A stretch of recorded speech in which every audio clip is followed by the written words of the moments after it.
Kasi meron yung iba sobrang tamis talaga yung gusto nila guys kapag mga ganito. Pero pag kami kasi hindi kami masyado sa matamis. So, tikman nyo lang. Safe naman tikman yan. Ma-cover up lahat. Kasi ganyan naman tayo sa buhay eh.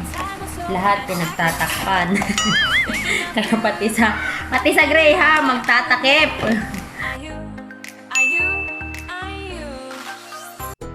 Hey everyone! Welcome back to another vlog. So this is the continuation of the previous vlog kasi sobrang haba na nun yung may pa ano ako dito, may pa grocery store akong ganyan. May pa grocery store. May pa grocery. Bakit may store? Ayan. So, continue ko. Ipuput away ko lang tong mga to guys and then gagawa na tayo ng Graham as I've promised in the previous vlog. Gagawa tayo ng Graham with mangga. Ayan. Hey guys! So we are back. Ayan. Gagawa na tayo ng mango Graham cake. Charot! So, what we need is bowl na pagmimixan natin ng condensed tsaka ng all-purpose cream. Ito yung mga pangmahirap lang na Graham cake. Yung hindi komplikado, besh. Yung tipong, ito na yung pinakatipid na ingredients, okay? Tapos, kailangan din natin ng Grahams. Nabaliktad pala siya, ayan. Ito yung honey Graham cracker na 10 single packs, ayan. Tapos, syempre, kailangan po natin ng mangga. Ito yung napil na siya, tapos freeze na namin siya. So, tinotok ko pa rin siya hanggang ngayon. Kasi medyo matinding pagkaka-freeze niya. Kasi guys, na-overripe na yung mga mangga namin. Sa dami ng mangga dito. Halos sa Ilocos nga pinapamigay na lang nila yung mangga. And also, we need loaf bread. Ayan, ito yung new bake na loaf bread. Ayan, kailangan natin itay. So, yung unang gagawin ko guys is ilalabas ko muna to. Ilalabas. Ipo-pour out. Wow, big word. Itong all-purpose cream. Yung iba, ginagamit nila all-purpose cream with whipped cream, ganyan. Pero guys, magastos yun. Ito lang yung tipong pang-pamilya lang natin naman ang kakain. Hindi tayo masyadong pang-sosyal. Yung kami lang naman nila nang kakain dito eh. Tsaka ibang nurses siguro sa hospital.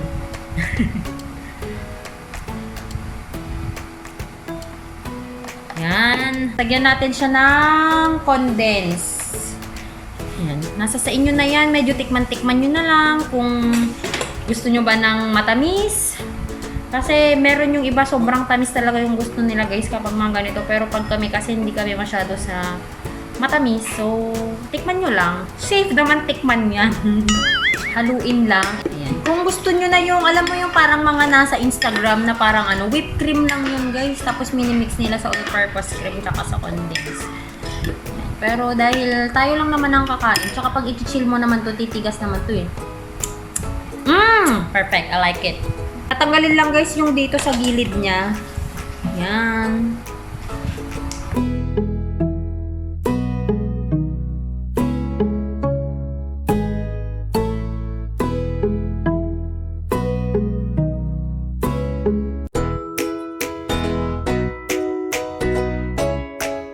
Ang gagawin natin guys, i-align lang natin yung Graham ngayon dito. Parang ganyan lang oh. Alam nyo na yan. Tapos kung may spaces, hatiin nyo lang ng mas maliliit. Ayan. Para nung ginawa ko dyan oh. Yun oh. Maliit na yan. Para may ma-cover up lahat. Kasi ganyan naman tayo sa buhay eh. Lahat pinagtatakpan. Kaya pati sa Graham, magtatakip. So, lay down na natin yung unang cover natin. Lagyan lang natin ng yung mixture ng all-purpose and condensed. Gusto ko yung tipong baba, kahit sa baba, madami kang ilalagay para hindi dry. Yung talagang lahat ng kagat may alam mo yun, may ganyan. Tapos, lagay natin yung ating bread. Woohoo! Yum!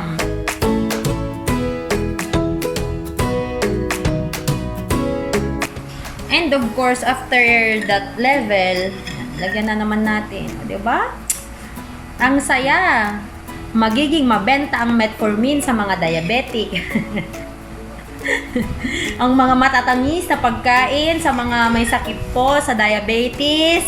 Please lang po mag-take po ng gamot. Huwag pasaway, mga nanay. Kuha na tayo ng mangga. Oh my gosh, ang bango! So, dahil ito guys, na-frozen na siya na parang ayan, iguguntingin ko lang na para siyang strips para mas maganda yung pagkakalapat niya. Kasi, malalaki to yung parang isang chick na ng mangga. Isang scoop na. So, tingnan ko kapag may malalaki pa. Grabe, ang bango! I like it! Naalala ko nung bata pa kami, guys. Kasi may business kami na nagba-buy and sell kami ng mangga.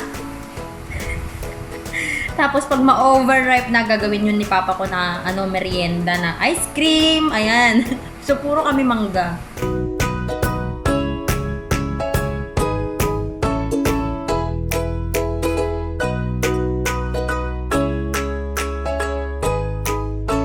Naku po, napakatamis. Tapos, tatakpan natin ng Graham biscuits.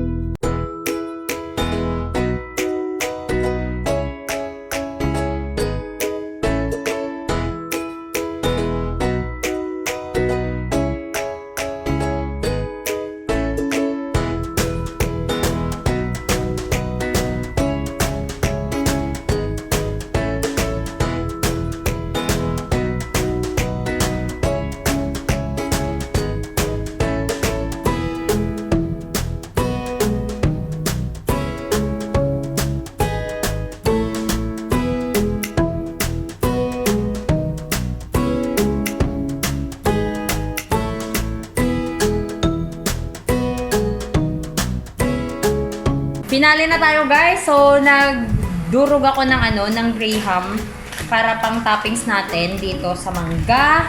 Ayan, kasi yung pinakalasa nilagay ko, guys, is mangga. So, ayan, kasi baka mamaya may maasim pala dyan. Para medyo ma-tone down lang yan. So, instead of buying yung durog na, guys, na I suggest, you buy lang yung biscuit, tapos kayo lang magdurog kasi mas mahal ata yung durog. Parang ganun. Yan. Okay. Pwede na to. Len, do the honor. Ayan. Ito na, guys, yung kanyang itsura. Ito na, guys, yung final product natin. And on the side, ayun. Ito, meron palalagyan pa natin ng toppings na durog na Graham. Ito na, guys, dalawa na yung tapos natin. Ito yung babaunin ko for tomorrow sa hospital. Tapos ito naman yung dito lang sa bahay, yung merienda ni Len. Kasi para matapos na yung nasa freezer na mangga namin. That's it for this video, guys. I hope you enjoyed watching this one. And if you have a suggestion regarding sa mga luto-luto natin, open po kayong mag-comment sa baba. Kung nag-upload kayo ng mga recipe videos nyo, please comment down below para mapanood ko rin. Kasi nahihiligan na po nating magluto. Char! Masarap siya, besh. Ayan, so, if you haven't followed me yet on my Instagram and on my Facebook, the name is Joy of Mia, and I'll talk to you guys on my next one. Bye! Mwah!